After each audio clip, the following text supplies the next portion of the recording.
Hi guys, for today's video, malis na po nga pala. Sumula tayo galing sa labas guys.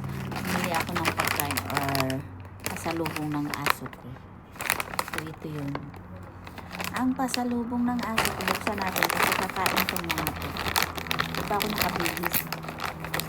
So, bacon po siya. Ayan na siya. Ayan. At ito yung dalawang ano ko. Ayan Oy, wait. Ayan, kakain siya. Careful. And then the other one. Careful! Come here, Robbie. Come. Ako, Robbie. Come. You eat bacon. That's bacon.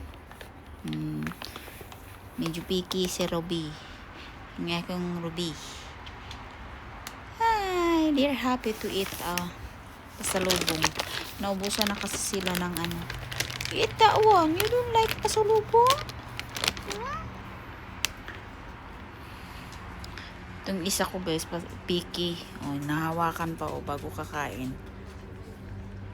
Kailangan nakaganyan. Kadalasan kinakain niya yung nakabilog. Don't touch that one. That's for Dan. Pau. Tomorrow na naman. Pau. Tomorrow. Shh, Pau. That's for Ruby. Don't touch that one. That's for Ruby.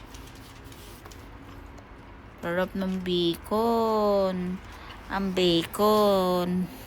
Sarap. Umalis ako guys.